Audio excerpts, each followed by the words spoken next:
Krishna Krishna Krishna Hare Hare Hare Rama Rama Rama Hare Hare. Om Jnanatimmirandasya Jnananjana-shalakaya Chakshurunmilitam Yena Tasmai Shri Gurave Namaha.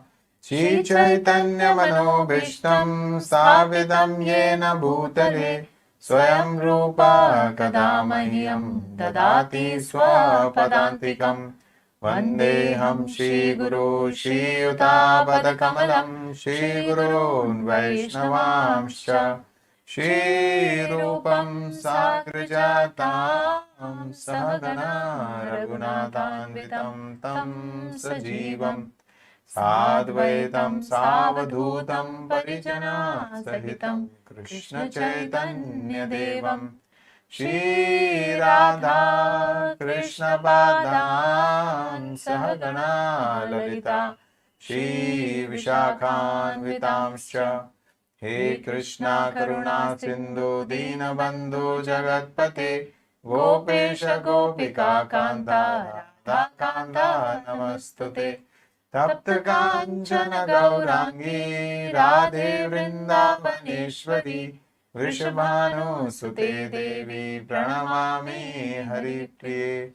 Vanchakalpatarubhyascha Kripa Sindhu Bhaivacha Patitanam Pavanebhyo Vaishnavebhyo Namo Namaha. Shri Krishna Chaitanya Prabhu Nityananda Shri Advaita Gadadhar Shrivasadi Gaura Bhakta Vrinda. Hare Krishna Krishna Krishna Hare Hare Hare Rama Rama Rama Hare Hare. Nama Om Vishnupadaya Krishna Presthaya Bhutale Srimate Bhakti Vedanta Swami Niti Namine. Namaste Saraswate Deve Gauravani Pracharine Nirvishesha Shunyavadi Paschatya Deshatarine. Mukam karoti vachalam pangum langayate girim yat kripatam ham vande Shri Guru Dinataranam Paramananda Madhavam Shri Chaitanya Ishwaram.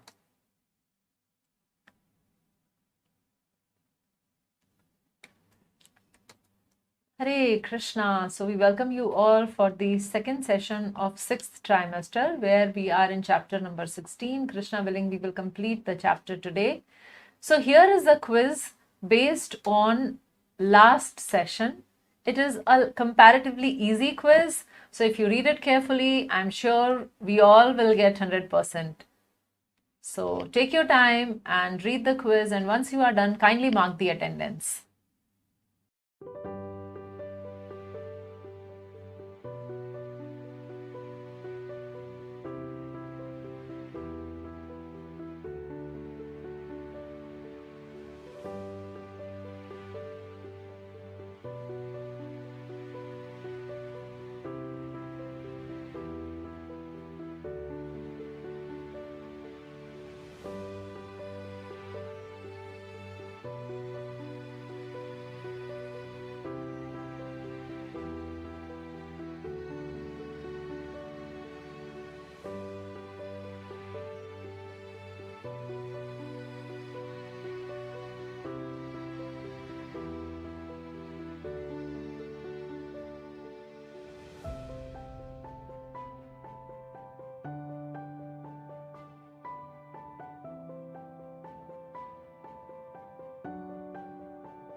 Hare Krishna, Krishna Krishna, Hare Hare, Hare Rama, Rama Rama, Hare Hare. Question number 1. 26 divine qualities and 6 demoniac qualities. Option number C is listed in chapter 16.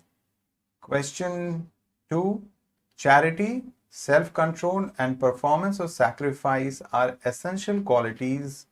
The right answer is Grihastha, because Grihasthas are the one who have some Lakshmi with them, so they can give charity, they have an opportunity to enjoy, so they have to practice self-control, which is not present in the other ashrams.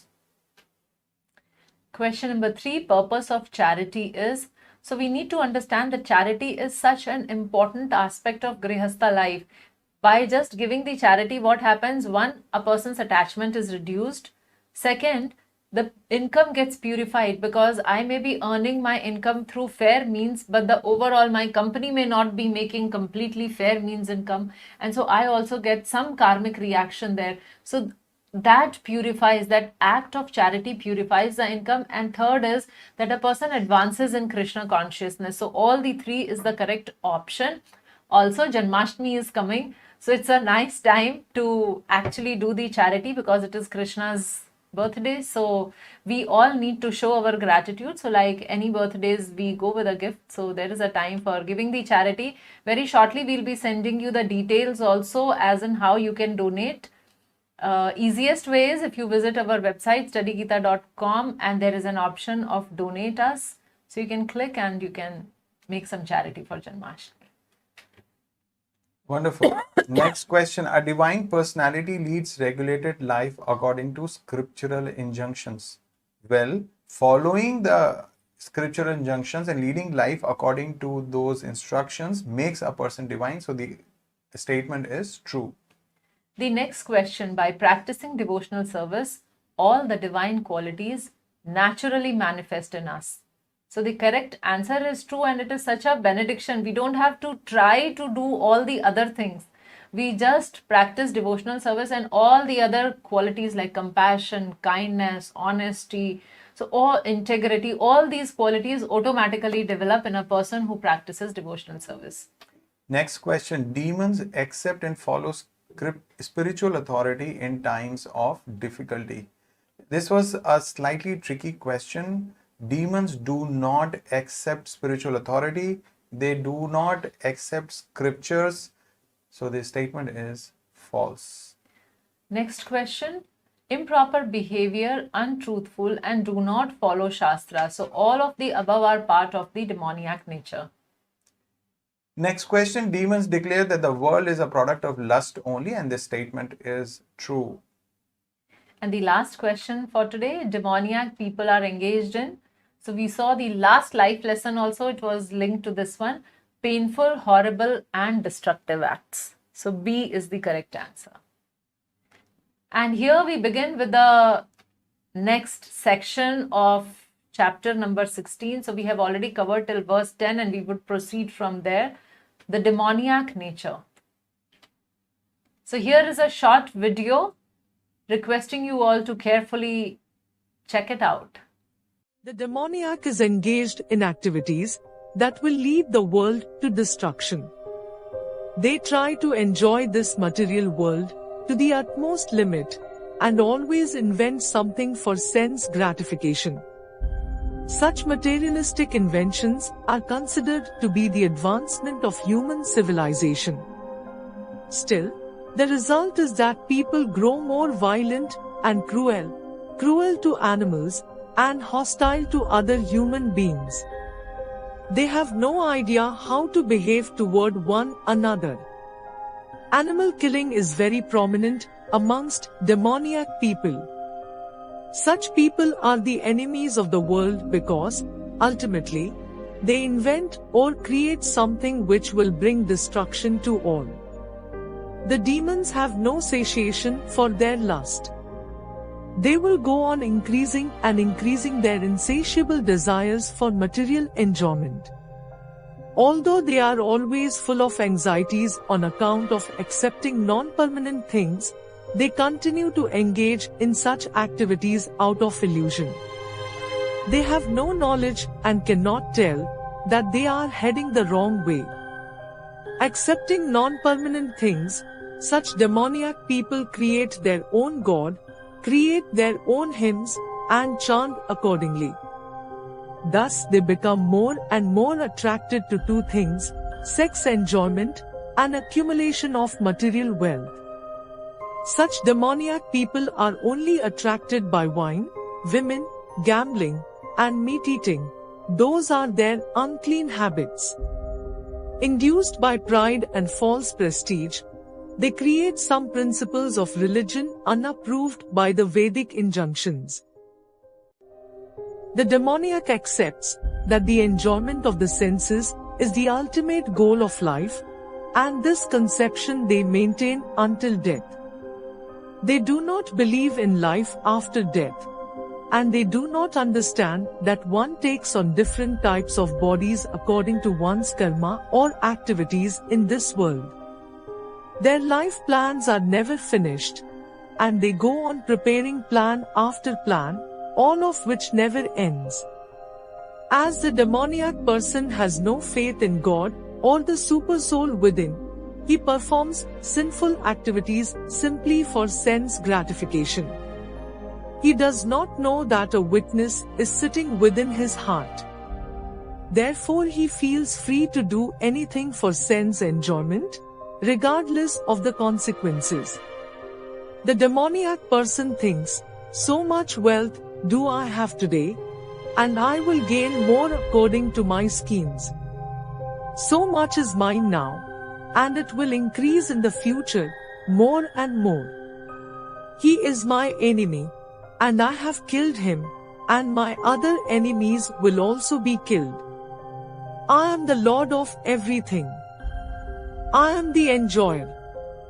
I am perfect, powerful and happy. I am the richest man, surrounded by aristocratic relatives. There is none so powerful and happy as I am. The demoniac man knows no limit to his desire to acquire money. He thinks only of how much assessment he has just now, and schemes to engage that stock of wealth further and further. For that reason, he does not hesitate to act in any sinful way and so deals in the black market for illegal gratification. He is enamored by the possessions he already has, such as land, family, house, and bank balance, and he is always planning to improve them. He believes in his own strength, and he does not know that whatever he is gaining is due to his past good deeds. He simply thinks that all his mass of wealth is due to his own endeavor. A demoniac person believes in the strength of his personal work, not in the law of karma. According to the law of karma, a man takes his birth in a high family, or becomes rich, or very well educated, or very beautiful because of good work in the past. The demoniac thinks that all these things are accidental and are due to the strength of one's ability.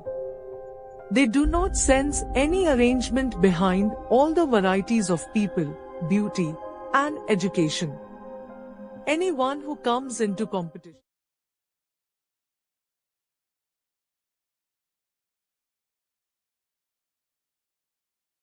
कामम् आश्रित्य दुष्पूरम् दम्भमानमदान्वितः मोहाद् गृहीत्वा सद्ग्राहान् प्रवर्तन्ते शुचिव्रतः. So as we saw just now in the video, actually the qualities of demons or demoniac person was mentioned there, and here is the description, the detail about that. Taking shelter of the insatiable lust. Kamam ashritya dushpuram. Kamam is lust. So this lust is actually insatiable. Whatever I have and nothing is enough for me. So insatiable lust and absorbed in the conceit of pride. Dambh, man, madan vitaha. So pride and false prestige. So dambh is pride and man is false prestige. The demoniac thus illusioned, mohat. So he is illusioned. He considers what is right to be wrong and what is wrong to be right. Illusion are always sworn to unclean work. Ashuchi vritaha. So they do unclean work attracted by the impermanent. So now there are few points which we need to understand here in this verse. First is that the demons have this insatiable lust, so always want more. Second is, like in the last session also we saw pride and arrogance are their very remarkable quality. So they are so deeply seated in conceit of pride and false prestige. They think that they are wrong and they think that they think that they are right, and whatever they want to do, they must do, and the whole world should govern according to them. And they are illusioned. Why? Because they do not believe in scriptures. They do not believe in the spiritual authority. So they are constantly illusioned. And the biggest illusion is, I am this body. So that is what they believe. And because they believe firmly that they are the body and they have so much of pride and prestige in being the body, they are absorbed constantly in unclean work. So when we say unclean work, it refers to the opposite of all what a person who follows the regulative principle does. So in regulative principle, we talk about no meat eating, no intoxication, no gambling, no illicit sex. These people, they indulge in all these four activities, and that is why it is mentioned as ashuchi or unclean vrataha. So the demoniac tendencies and conduct is described here. Kamam dushpuram, insatiable lust for material enjoyment. So this is an ever increasing lust what they have, which never finds any fulfillment, and all their enjoyment comes from matter because they don't believe in anything spiritual.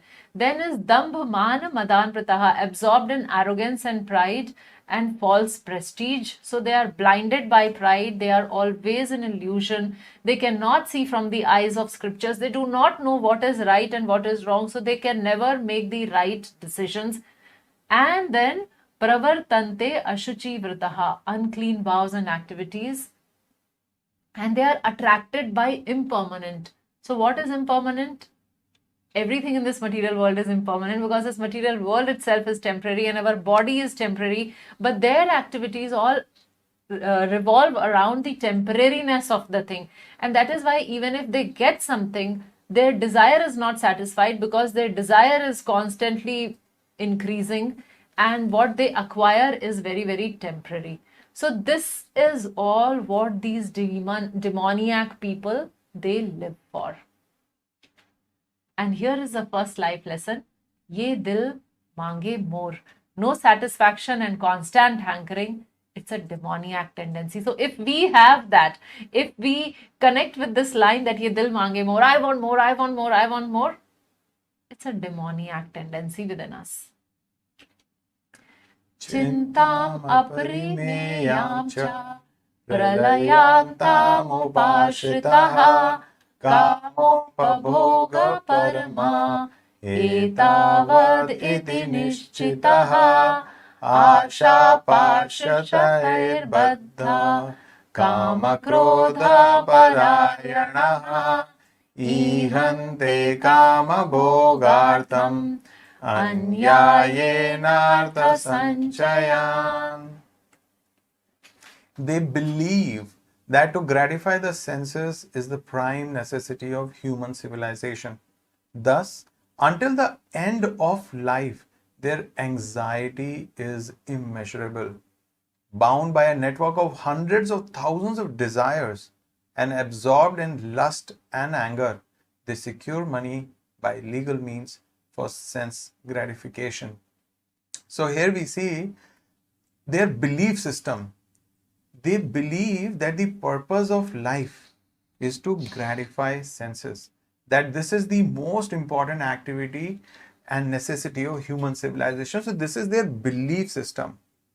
As we saw the previous verses, they are convinced that I am this body. Body means that I have senses. Senses mean they're always craving for sense gratification. So they naturally believe, yeah, so the purpose of my life is to gratify my senses as much as I can. And because of this, not all the senses can be gratified, not all the time. And feeding the senses is like feeding the fire, which means if we gratify the sense, it asks for more and it asks for more. And therefore, it creates so much of anxiety. And here Krishna is mentioning that until the end of life, see, in the whole life, they're trying their best, working hard and trying other legal, illegal means to gratify their senses. And in that way, their anxiety is immeasurable because they're bound by networks of unlimited desires. And they're absorbed in lust. And of course, we all know that whatever we desire is not always fulfilled. There is some or the other obstruction, and therefore they are characterized by these two things. One, their intense desires and lot of anger. These people have lot of anger in them, and so they don't mind working in an illegal way to satisfy their desires. So this is their attitude, that they have the ultimate goal of sense gratification. So their attitude is that this way or that way, my senses must get gratified. And we will notice that, this culture, people don't have patience or tolerance, and they want to gratify their senses immediately. And if not, then that person or that object becomes their enemy. So nowadays, everybody is facing this difficulty, parents and children and the teachers and the society. So it's a result of this. And the engagement, what is their engagement? Secure money. That is their engagement, whether it is legal or whether it is illegal, because there is so much I have to do. That's why we see that sometimes, people who are not so well off, if they need money, it is understood. And if they engage in some illegal ways, that is still can be understood. But nowadays we see that there's so much of crime being done by white collar workers, people who have wealth, businessmen who have so much wealth that we cannot even imagine, and they still engage in, defrauding the banks, and so much scandals are going on. So this is all part of demoniac person's attitude and engagements. Promotion after promotion, party after party, movie after movie, vacation after vacation, one asset after the other, but no time for Krishna. The inevitable death will take all away. So here we have a brief subsection, demoniac tendencies and conduct. So Krishna is describing much more in detail, and here are the verses. So this is another small video. Of course, these videos, the previous one and this one, is all based on Srila Prabhupada's purports. Prabhupada has very elaborately written on the demoniac nature and mentality. So let's hear and see. Anyone who comes into competition with such a demoniac man is his enemy. There are many demoniac people, and each is an enemy to the others. This enmity becomes deeper and deeper between persons, then between families, then between societies, and at last between nations. Therefore there is constant strife, war, and enmity all over the world. Generally, a demoniac person thinks of himself as the supreme God, and a demoniac preacher tells his followers, "Why are you seeking God elsewhere? You are all yourselves God. Whatever you like, you can do. Don't believe in God. Throw away God. God is dead." These are the demoniac's preachings. Being always against God's supremacy, a demoniac person does not like to believe in the scriptures. He is envious of both the scriptures and the existence of the Supreme Personality of Godhead. This is caused by his so-called prestige and his accumulation of wealth and strength. He does not know that the present life is a preparation for the next life. Not knowing this, he is actually envious of his own self, as well as of others. He commits violence on other bodies and his own. Being envious of the scriptures and the Supreme Personality of Godhead, he puts forward false arguments against the existence of God and denies the scriptural authority. He thinks of himself as independent and powerful in every action. He believes that since no one can equal him in strength, power, or wealth, he can act in any way and no one can stop him. If he has an enemy who might check his sensual activities, he plans to cut him down by his power. Idam adya maya labdham, imam prapse manoratham, idam astidam api me, bhavishyati punardhanam.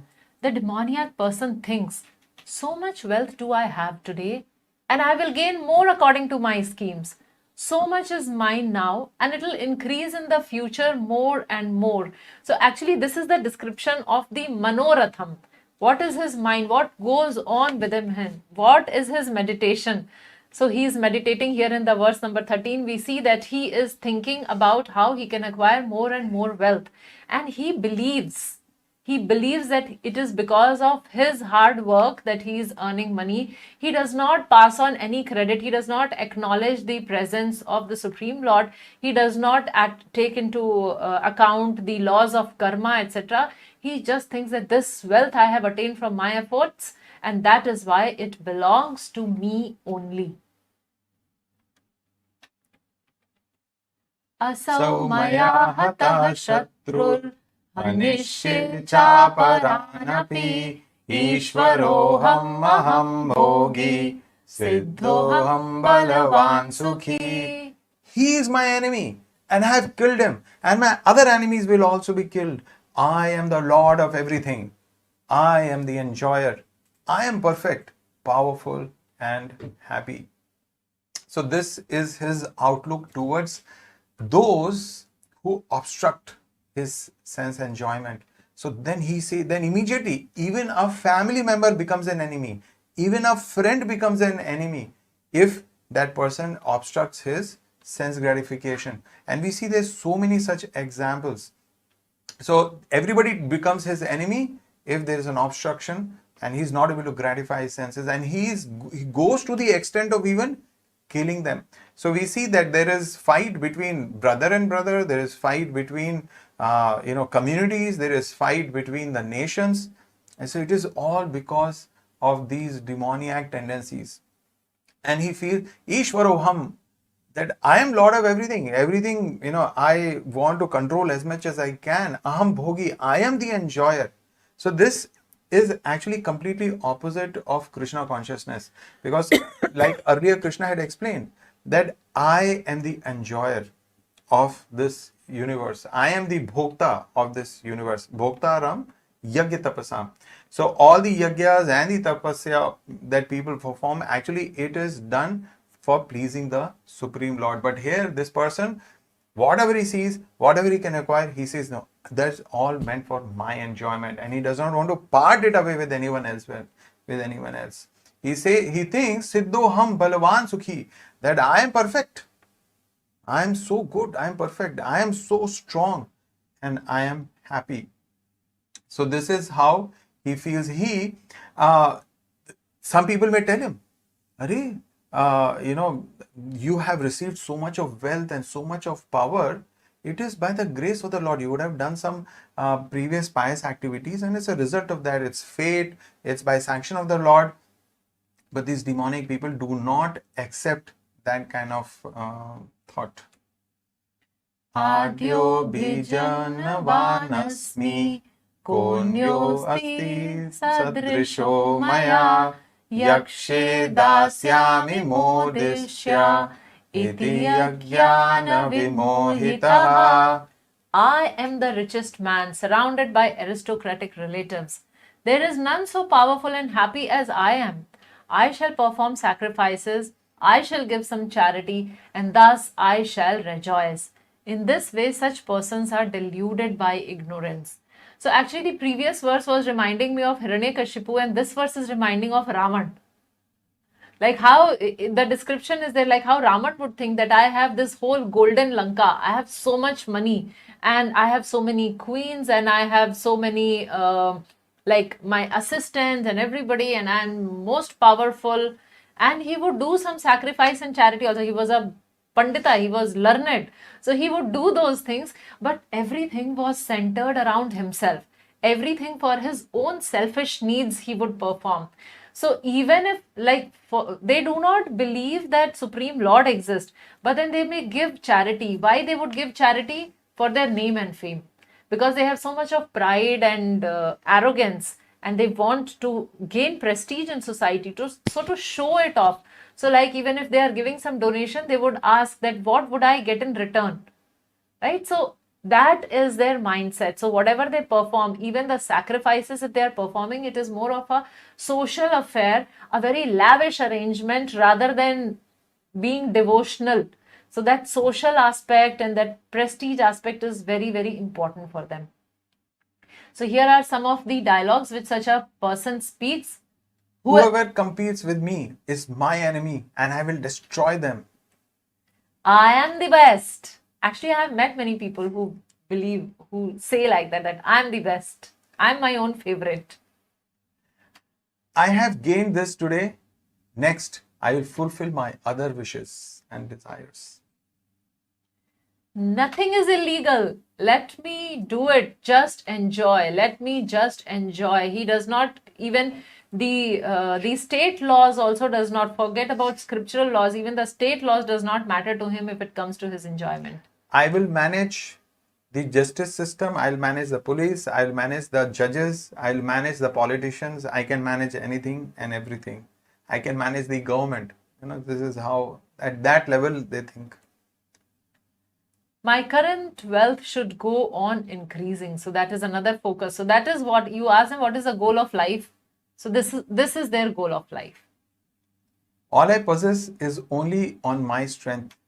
I have worked so hard, and therefore I have earned all of this. So I don't believe in karma. I don't believe in God. I don't believe that there is a higher controller and power.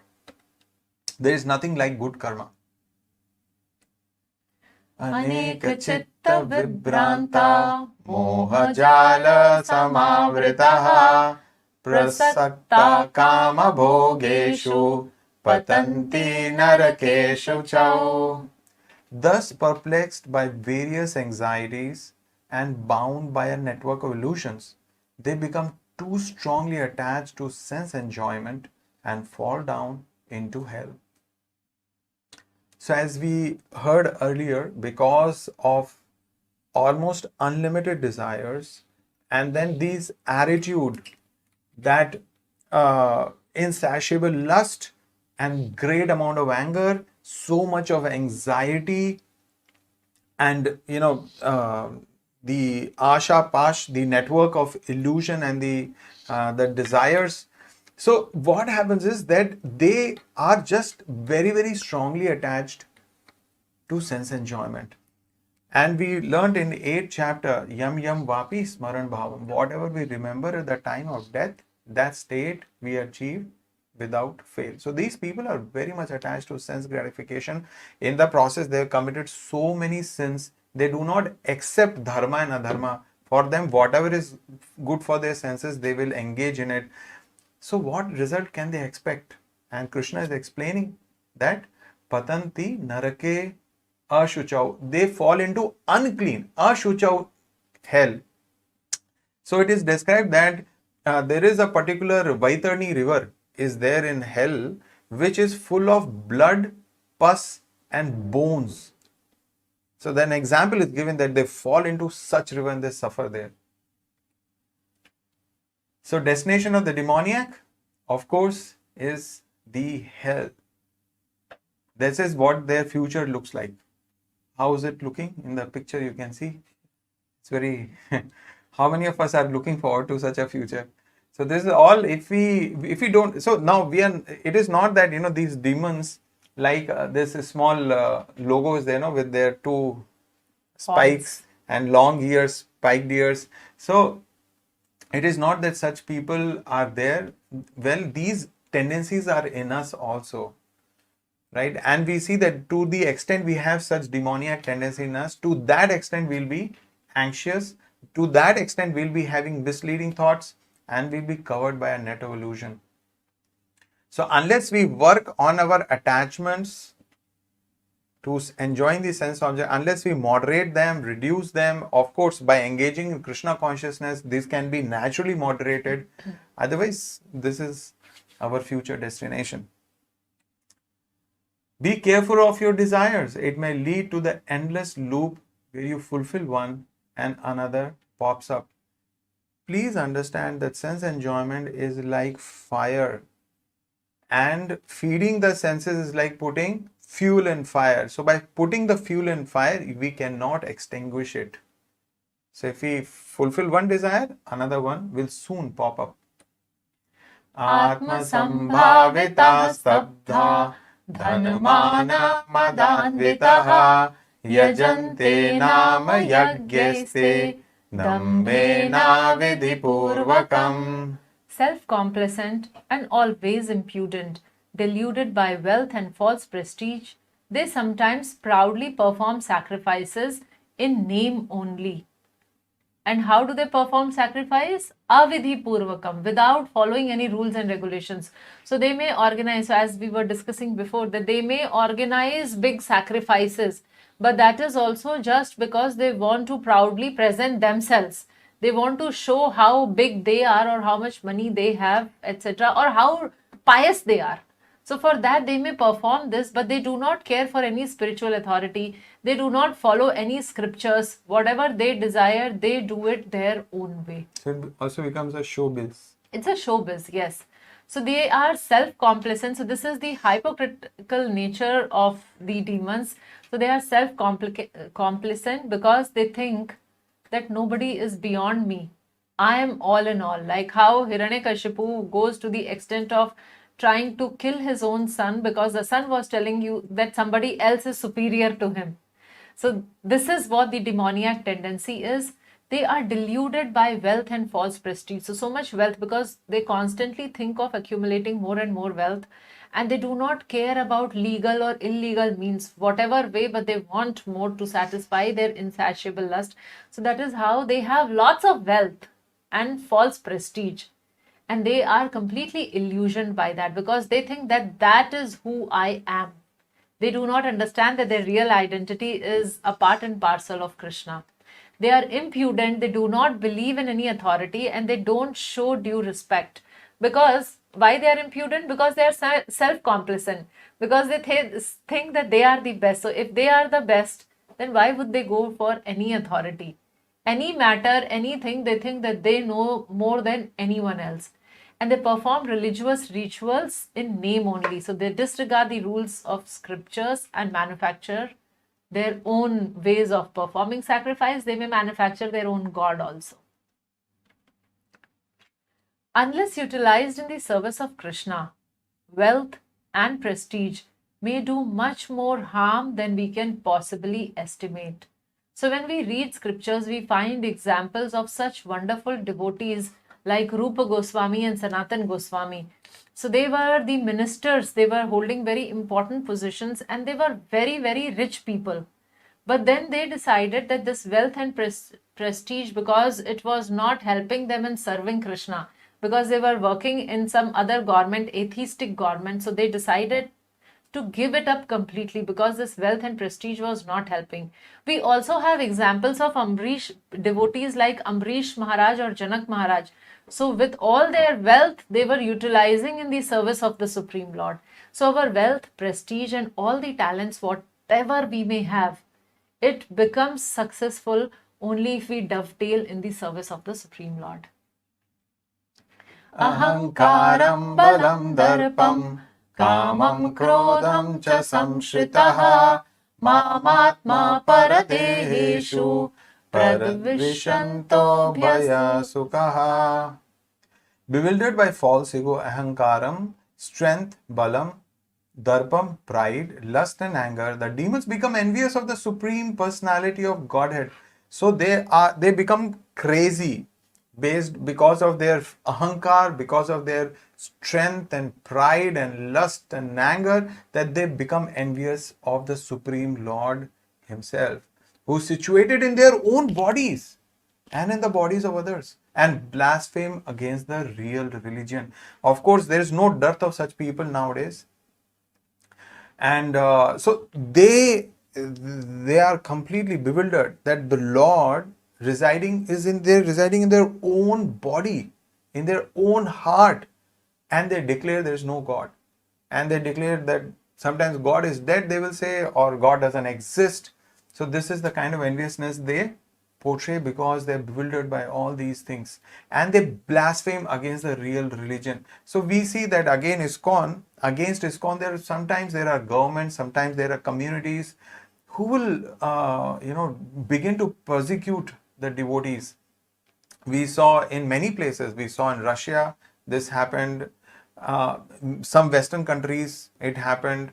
Bangladesh, yes, it happened. So almost everywhere. If you look at Krishna consciousness, it's a very, very simple philosophy. There is one Supreme Personality Godhead. We must surrender to Him. We must develop love for Him, and we must follow a pure life and be detached from the material world. Actually, the lifestyle which Krishna consciousness promotes is completely harmless. Is there more harmless life which one can live actually? In fact, it is not just harmless, it is helping others. But there are so many communities, so many religions, so many governments which blaspheme and they harass devotees. So this is the demoniac tendency. They blaspheme against the real religion. So what causes envy? Because one, they don't have knowledge, they have so much material assets, they have so much of prestige, and that's why they don't want God. God is not needed actually. So for all their desires, they are in a position to fulfill. And the result of that, see, this is very amazing. Because one is envious of God, ultimately one becomes envious of every other living creature. And they blaspheme the scriptures, and they think themselves as, I don't need God. I can manage my own affairs. What hope is there for one who blasphemes the scriptures and the Supreme Lord? What hope is there? Can he be saved? Very, very difficult. So therefore, choose your association wisely and maintain a good distance from them. So if there is someone, so whenever you tend to discuss Bhagavad Gita, or you tend to discuss, some devotees or the Supreme Lord or some pastime of the Lord, and there are some certain people, they immediately they are provoked and they become very angry and they speak very negatively. So they are the ones who you must maintain a very, very good distance from them. Tanaham dushita kruran samsareshu naradhaman shipami ajasaram ashubhan asureshva eva yonishu. Those who are envious and mischievous, who are the lowest among men. Who are these people? Of course, with demoniac tendencies. They're envious, they're mischievous. Mischief comes from self-centeredness. One who's self-centered, who only thinks of his own good, he is the one who creates so much of mischief. So one who's envious, who's mischievous, the lowest among men, what does Krishna do to them? Krishna is saying, I perpetually cast into the ocean of material existence. Those people cannot gain liberation. This is what Krishna is mentioning here. Perpetually, which means for all times to come. He casts them into material existence, into various demoniac species of life. So there are many different demoniac species of life, and that's what they are born in again and again and again, and that's how they remain in the material existence.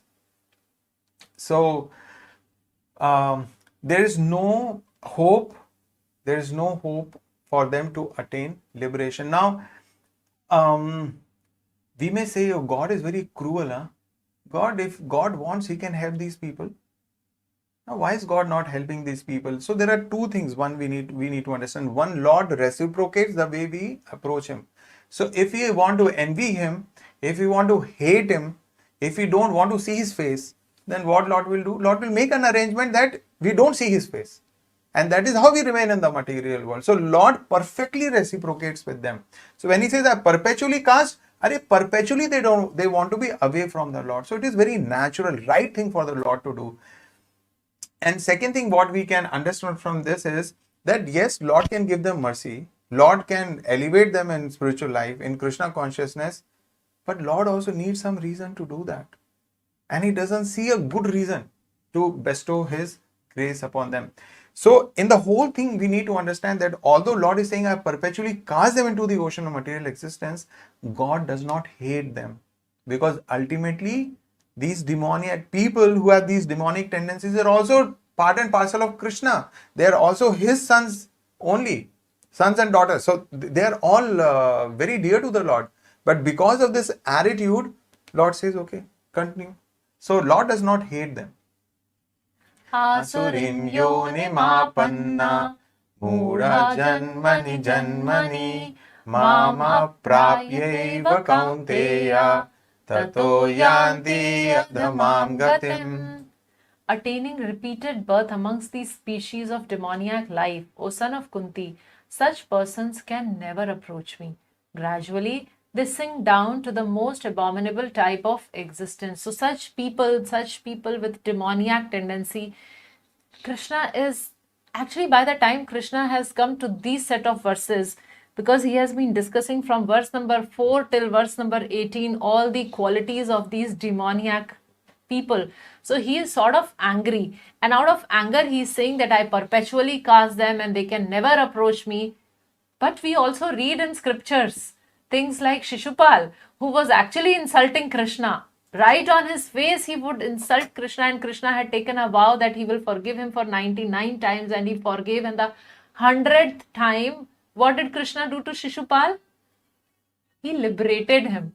He did not cause him any problem. He did not say, no, you have to be in the hell perpetually. So here when we read such statements, we need to understand that Krishna is talking just like how the father or our parents, if they sometimes get angry, if they are really angry with us, and they may say that I will kick you out of my house, I'll not give you even one penny from my property, and things like that. But then their heart melt, and Krishna is also all loving and all merciful and all compassionate. So it does not mean that such people can never approach Krishna, but then uh, uh, I mean, they are gliding down lower and lower and lower because of these demoniac mentality. So Krishna is trying to emphasize that fact, and that is why he is talking like this. Because these people do not believe in scriptures, do not believe in Krishna. They are not giving chance to anybody else to help them. So on their own, they are sinking down. So it is not that Krishna is pushing them down, but on their own, you misutilizing their free will, knowingly they are gliding down. So we cannot blame Krishna for this. So Krishna's treatment to the demoniac, perpetually cast into the ocean of material existence, they can never approach Krishna. They sink down to the most abominable type of existence. Now, another very fascinating thing is that even when they sink down to the most abominable type of existence, Krishna is still so merciful that he goes along with them as Paramatma.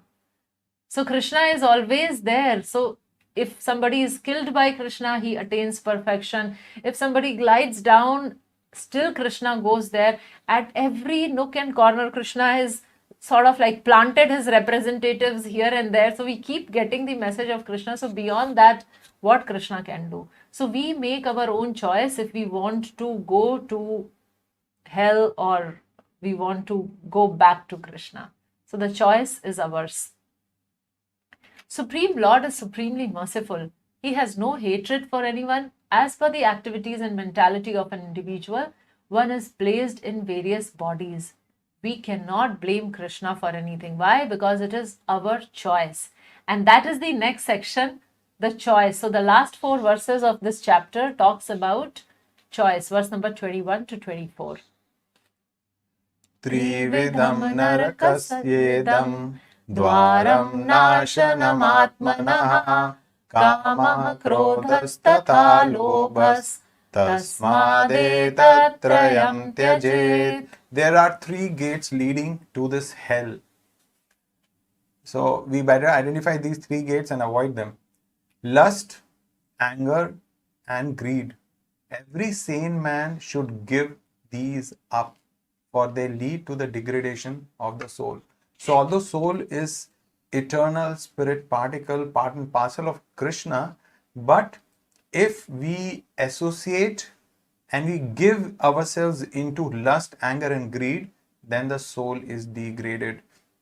It comes increasingly under the clutches of mode of passion and ignorance, and our future is very, very dark. So these are the 3 gates to hell: lust, anger and greed. So lust is an intense desire to obtain something or some gratify senses in a particular way.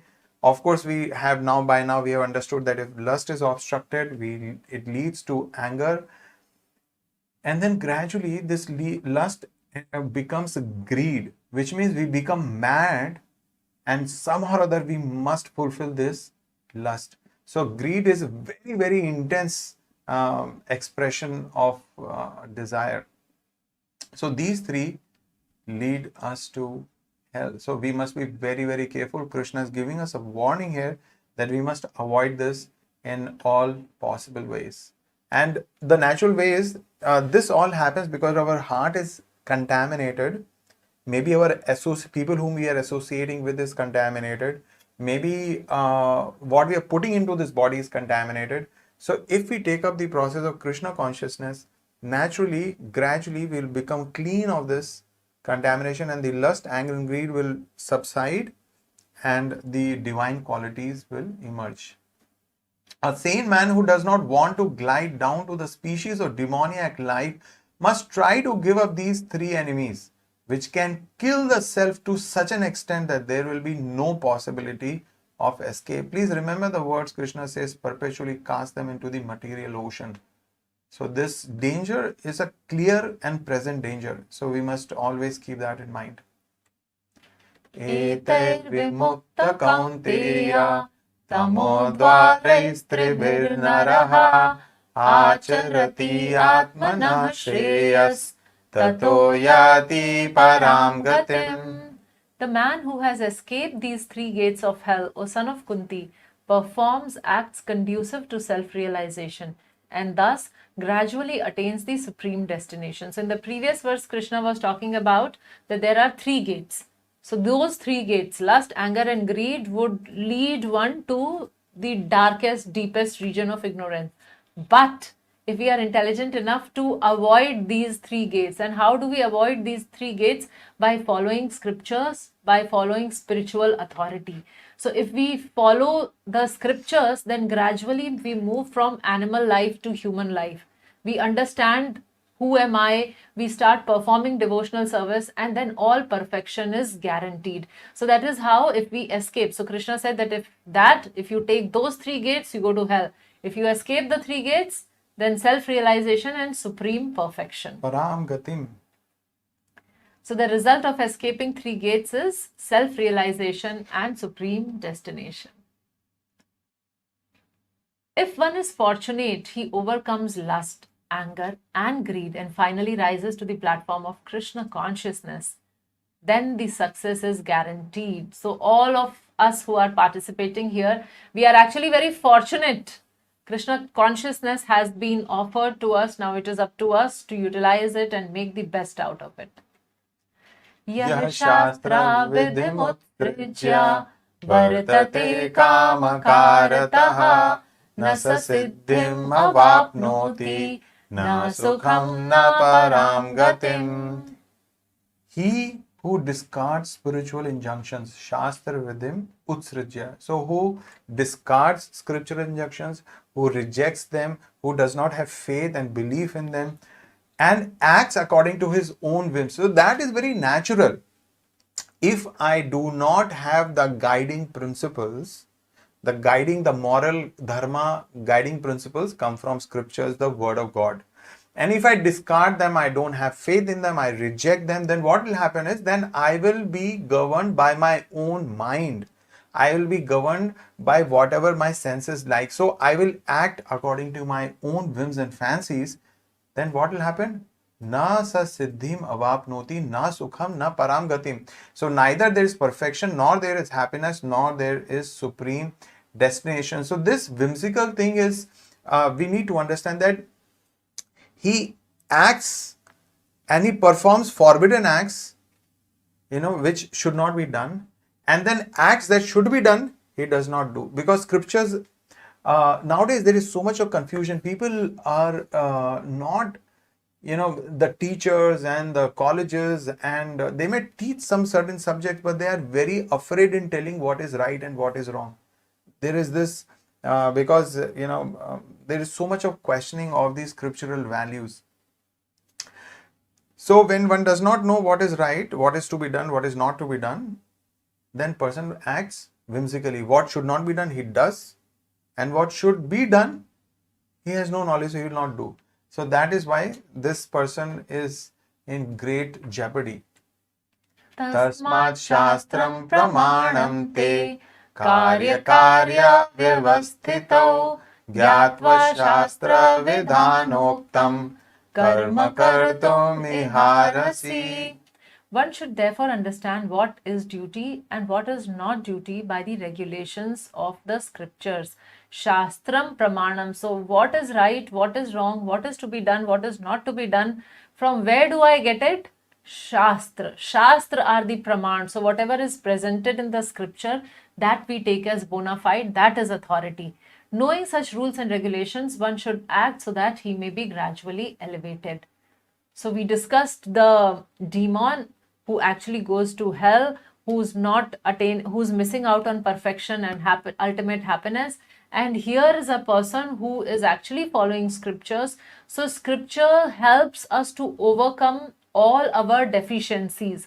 So like in this body, because we have this body, now this body has 4 defects, that is imperfect senses, we have cheating propensity, we commit mistakes, we are illusioned constantly. So all these things, when we follow scriptures, when we follow bona fide authority, then we get empowerment to overcome. So if we do that, so there are two choices here given in this section. The first choice is for those who disregard these scriptures, so they do not attain perfection or happiness or supreme destination, and they reside in hell or slide down to lower species. Then second category is of those who follows these scriptures, so they know what is duty and what is not duty. They follow the rules and regulation, and they gradually attain perfection. They ultimately reach the supreme abode where every word is a song and every step is dance. So this chapter has described how those who follow the scriptures attain liberation and those who do not follow scriptures go to hell. So this is the conclusion of this chapter, and this chapter is again a very important and significant chapter. These demons, we don't have to hunt outside. Within us, we have to find out how many demoniac tendencies exist and to what degree they exist, and we have to seek help of scriptures and our spiritual authorities to overcome those demoniac tendencies so that we can progress towards perfection. Hare Krishna, Hare Krishna, Krishna Krishna, Hare Hare, Hare Rama, Rama Rama, Hare Hare. So the reading assignment for next week is chapter 17, verse number 1 to 15. So thank you all very much. Online quiz. We have the Q&A link which we are sharing. So any question you can post it there and we will get back to you. And chapter 16 quiz. And yes, and chapter 16 quiz is uploaded on the website. So we request you all to please go and do it now itself. Thank you. Hare Krishna. Hare Krishna. Srila Prabhupada ki jai. Bhagavad Gita as it is ki jai. Nitai Gaur Premanande. Hari Hari Bol.